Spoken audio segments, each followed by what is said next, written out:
മഴ പെയ്താൽ പുഴയോളം വീതിയുള്ള ഈ തോടങ്ങ് നിറഞ്ഞു കവിയും. പിന്നെ അപ്പുറമെത്തണമെങ്കിൽ ഇത്തിരി സാഹസം വേണം. മലപ്പുറം എടവണ്ണയിലെ തുവ്വക്കാട്ടെ കുട്ടികൾ പലരും മഴ പെയ്താൽ ക്ലാസ്സിൽ പോകാറില്ല. ഈ പാലത്തിലൂടെ പോയാൽ സ്കൂളിൽ നിന്ന് തിരിച്ചെത്തുമെന്ന ഉറപ്പില്ലായ്മ തന്നെയാണ് കാരണം. രാവിലെ പോകുമ്പോഴുള്ള ഒഴുക്കല്ല മടങ്ങിയെത്തുമ്പോൾ. പന്നിപ്പാറ തുവ്വക്കാട് ഗ്രാമങ്ങളെ ബന്ധിപ്പിക്കുന്നതാണ് പെരകമണ്ണ പാലം. 1993 ഉണ്ടാക്കിയതാണ്. അന്ന് പഞ്ചായത്തിന് അന്ന് പഞ്ചായത്ത് ഫണ്ടായിട്ട് 3,10,000 റുപ്യക്ക് ഉണ്ടാക്കിയ പാലാണ്.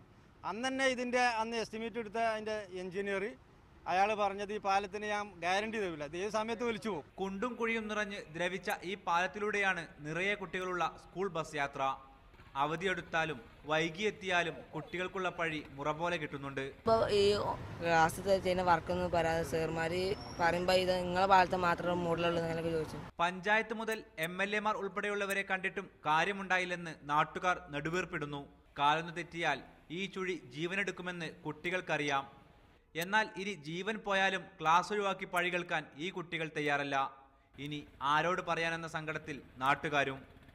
സ്വന്തം മക്കൾ അക്കരെ ഇക്കരെ കടക്കുന്നത് ആദ്യോടെയാണ് ഈ നാട്ടിലെ രക്ഷിതാക്കൾ നോക്കിക്കാണുന്നത്. ഇതിനൊരു പരിഹാരമുണ്ടാകുമെന്ന പ്രതീക്ഷയിലാണിവർ. ക്യാമറ പേഴ്സൺ മോനിഷ് മാനൊപ്പം അഫ്താബ് റഹ്മാൻ, മീഡിയ 1 മലപ്പുറം.